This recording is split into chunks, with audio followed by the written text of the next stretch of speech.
Merci de nous avoir rejoints sur France Info. Vous êtes journaliste pour RTL et vous avez mené une enquête justement sur ce phénomène. Vous avez vous-même publié une fausse annonce, un peu comme celle de Dominique Pélicaud à l'époque. Vous vous êtes fait passer pour Mathieu, 63 ans. C'est ça, Mathieu, qui est marié à Christelle, 50 ans. Donc, je me suis fait passer pour cet homme et on a publié en fait 3 annonces sur 3 sites libertins parfaitement légaux, hébergés en France. Et il y avait 2 types d'annonces. Le premier type d'annonce, c'était une annonce qui parlait de jeux d'endormissement. Et une deuxième annonce qui était plus crue, où là, je demandais si des hommes voulaient coucher avec ma femme pendant qu'elle dormait, je le disais clairement, et je voulais savoir jusqu'où en fait je pouvais aller et jusqu'à où ces annonces pouvaient être publiées. Et on en voit une justement, couple propose une rencontre entre un homme et ma femme de 50 ans, cheveux châtains, 55 kilos, je veux voir un homme la baiser pendant qu'elle dort, me contacter pour plus d'infos, aussi ouvert aux hommes qui veulent regarder, me voir faire. Et vous avez eu beaucoup de réponses. Tout de suite, dès les premières minutes après la publication des annonces, j'ai reçu des premiers messages d'hommes qui se disaient intéressés, donc une trentaine de messages au total, des hommes qui, tout d'abord, me demandaient si j'étais sûre que ma femme n'allait pas se réveiller. Ça, on me l'a demandé quand même à plusieurs reprises. On m'a demandé si je l'avais déjà fait. Ils vous ont demandé surtout si elle était au courant, votre femme 5 d'entre eux m'ont demandé s'il y avait un consentement. Certains, je leur disais que oui, qu'il y avait un consentement et qu'il ne fallait pas s'en faire, mais qu'ils n'allaient pas pouvoir parler à ma femme puisqu'elle allait dormir. Et sur ces 5, plusieurs d'entre eux sont passés outre et m'ont dit d'accord, si elle est consentante, alors je suis prêt à continuer. On peut poster, c'est ce qui est assez effrayant dans votre enquête, on peut poster n'importe quoi sur ces sites-là, en l'occurrence sans aucune vérification alors. Oui, alors il y a eu 3 annonces qui ont été postées. Sur ces 3 annonces, il y en a une qui a été retirée au bout de 24 heures par l'une des plateformes. C'était pas la plus crue, c'était celle qui parlait de jeux d'endormissement. Les 2 autres annonces sont restées en ligne pendant 48 heures, donc le temps de l'enquête. Ensuite, je les ai retirées. Mais en effet, elles sont restées en ligne tout du long et n'ont pas été bannies. Et vous donniez les mêmes conditions que Dominique Pélicaud, à savoir ne pas fumer, ne pas porter de parfum, ne pas faire trop de bruit. Et ça n'a éveillé aucun soupçon, personne n'a fait le rapprochement. Non, vraiment, les personnes me disaient qu'elles étaient d'accord quand je leur donnais les 3 conditions. Il y a un homme qui m'a parlé de l'affaire Pélicaud. Sur les 30 messages reçus, un seul m'a parlé de l'affaire Pélicaud. Et à ceux à qui j'ai pu discuter au téléphone, je leur ai parlé de l'affaire Pélicaud. Je voulais savoir si quand même ça éveillait chez eux quelque chose. Et beaucoup disaient qu'ils n'étaient pas au courant. C'est ce qu'ils disaient, en tout cas. Effectivement, ça pose de nombreuses questions. Ils n'étaient pas perturbés, finalement, par le fait que la femme dorme. On va écouter peut-être l'un des échanges qu'a eu l'un de vos confrères journalistes, puisqu'il fallait vous faire passer pour une voix d'homme, donc avec l'une des personnes qui proposait finalement ces services. Écoutez. Bon, il y a un truc qu'il faut que tu comprennes, c'est que ma femme, elle est endormie pendant que tu fais ça. Moi, c'est... Ouais, ça marche. Ok, ça te dérange pas qu'elle dorme? Non, c'est idéal. Bon, j'ai l'habitude, moi, de lui donner des petits samoufles. Ça marche, ok. Donc, t'es ok pour qu'on se donne rendez-vous? Pas de souci. Pas de souci. C'est assez c'est l'idéal. édifiant. C'est l'idéal. C'est ce qu'il dit quand on lui demande si ça ne le dérange pas, quand ma femme est endormie, il répond pas de souci, c'est l'idéal. Ce qui est quand même édifiant. Oui, effectivement, ça en dit long. Sur la notion de consentement, finalement, que très peu vous ont posé comme question, 5 sur 30, c'est ça? Oui, et alors, on a eu 3 personnes au téléphone.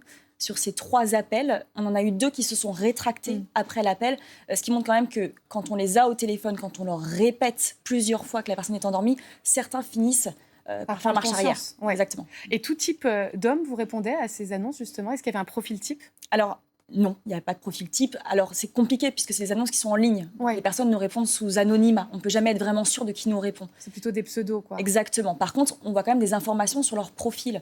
Des hommes de 26 à 64 ans. Donc, vraiment de tous les âges. Et puis, de tous les profils, dès les premières minutes après la publication de l'annonce, on a un pompier. Une personne qui se dit pompier, en tout cas, qui nous a répondu et qui pose à visage découvert sur ses photos en uniforme de pompier. On avait aussi un responsable de boutique, une personne qui disait qu'il était prêt à venir nous rencontrer lors d'un déplacement pour le travail en février. Et rien n'a changé pour vous quand vous avez fait cette enquête? Vous vous dites quoi après avoir couvert, comme tout journaliste, l'affaire des viols de Mazan, qui était vraiment hyper médiatisée et qui nous a tous choqués? Vous vous êtes dit finalement rien n'a changé? L'affaire des viols de Mazan a quand même changé beaucoup de choses pour les victimes. Pour la prise de conscience des femmes de ce que c'est la soumission chimique. Maintenant, cette enquête, elle dit quelque chose de notre société, elle dit quelque chose du rapport de certains hommes à avoir des rapports sexuels avec une femme endormie, à ne pas forcément prendre conscience de ce dont on parle. Et puis, ça pose une question que je trouve très importante sur la régulation des plateformes. Comment ça se fait que 2 de ces annonces n'aient pas été bannies 48 heures après avoir été publiées. C'est la question qui se pose, hein. Encore une fois, je le disais, c'est vraiment le fil rouge de notre 11-13 aujourd'hui, la régulation des plateformes, parce que finalement, certaines annonces sont restées pendant 48 heures, 2 sur les 3. Et comment ça a été justifié, celle qui a retiré l'annonce? Vous avez reçu un mail en vous expliquant que vous n'aviez pas respecté les règles, justement, de cette plateforme? J'ai été bannie tout de suite. Alors, ces 3 plateformes, elles sont hébergées en France, hein. Elles sont françaises, ce qui est quand même la responsabilité des États qui les hébergent, hein. Au bout de 24 heures, j'ai été bannie. C'est-à-dire que tout d'un coup, sur ma page web, j'ai été déconnectée et on m'a annoncé que j'avais été bannie. Je pense que j'ai été bannie suite à des signalements d'utilisateurs. Ce qui montre aussi que les utilisateurs sur les plateformes ont une responsabilité de signaler lorsqu'ils voient ce type d'offre et de faire en sorte que ça ne puisse plus exister. Et sur les 2 autres, donc ça a perduré pendant 48 heures jusqu'à ce que vous l'enleviez? C'est moi, de mon fait, juste après la publication de l'enquête. Sinon, on ne sait pas combien de temps ça aurait pu rester en ligne. Mes confrères québécois ont fait une enquête similaire là-bas. Et cette annonce, leur annonce, est restée, il me semble, 1 semaine en ligne. Il y a une centaine d'hommes qui a répondu dès les premières heures. C'est vrai que c'est Hugo Meunier qui a mené cette enquête, un de nos confrères québécois, qui est assez édifiante et qui en dit long, effectivement. En tout cas, pourquoi vous aviez eu cette envie ou cette idée de repartir sur ce type d'enquête? Alors, ça fait suite à plusieurs choses. D'abord, nos confrères québécois qui ont sorti une enquête similaire où les résultats étaient édifiants.